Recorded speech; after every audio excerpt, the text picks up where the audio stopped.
Nintendo just announced that Pokemon Stadium will be coming to the Nintendo Switch Online Nintendo 64 app on April 12th. Unfortunately, alongside this announcement was no sign of either the retro Pokemon games or any sort of transferability between the retro Pokemon games and Pokemon Stadium 1 and 2 on the Nintendo Switch Online. However, I would not completely rule out the possibility of either of these things happening yet. Several months ago, I actually made a video in regards to this, which became so popular, others were inclined to imitate it to the point where they just changed the title ever so slightly, adding Gen 3 in there. And of course, when I made my video, Nintendo had not even yet announced that there was going to be Game Boy or Game Boy Advance apps on Nintendo Switch Online. With the announcement of those, it became ever more possible that we will at some point see the retro Pokemon games from Gens 1 and 2, and even 3 now. I did not predict that there would also be a Game Boy Advance app released so soon, but of course, seeing that now, it only makes sense that Gens 1, 2, and 3 are very possibly going to be released on the Switch someday. For the time being though, it seems that Pokemon Stadium 1 and 2 will be released without any sort of interconnectivity between those retro Pokemon games. There's no reason though why at some point Nintendo could not go back and add this functionality in.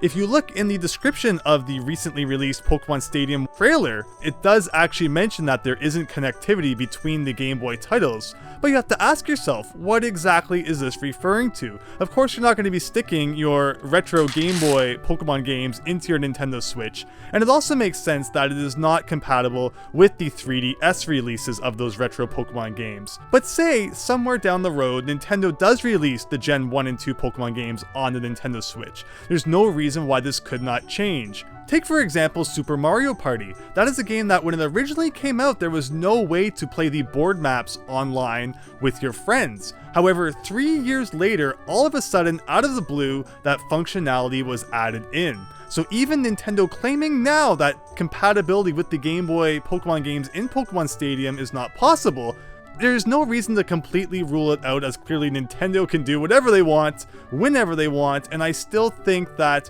when the Game Boy Pokemon games are released on the Nintendo Switch, we will see that functionality. And I say when the games are released, because there is no way at this point that Nintendo will not, in some way, try to make more money off those retro Pokemon games that they know everyone is just frothing at the mouth over. Pokemon Gens 1 and 2 are no longer available for purchase on the Nintendo 3DS eShop, and now with the Game Boy Advance app also available, it would only make sense to also see the Game Boy Advance Pokemon games on the Switch at some point. Possibly just released for everyone to play through the already existing apps, or they may go the eShop route and make you actually buy each of the different retro Pokemon games individually. My exploration into the Game Boy Pokemon games being released on the Nintendo Switch in my previous video did not tie the release of the Game Boy games to the exact moment that the Pokemon Stadium 1 and 2 games came out. It always thought that maybe they would be released later on in the year, although at this point, since there has now been Pokemon Scarlet and Violet DLC announced,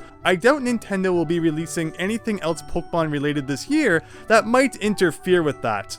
However, looking into next year, on the 3DS, the first gen Pokemon games were actually released in February, so I could very well see Gens 1, 2, and maybe even 3 of Pokemon being released in 2024, perhaps tied to the next Pokemon Day announcement where people thought this year they may be released. Of course, everything's up in the air. Who knows what Nintendo's going to do, but I would bet that we are definitely at some point going to see those Gens 1, 2, and even now with the introduction of Game Boy Advance on the Nintendo Switch, Gens 3, and there's nothing to say Nintendo can't go back and add connectivity between the Gens 1 and 2 games with Pokemon Stadium at some point, should they wish, regardless of what they're saying in the description of the trailer at this time. But what do you think of all of that? Please let me know down in the comments below, and I hope you enjoyed this video looking into just what's going on in the Pokemon world on Nintendo Switch, and again,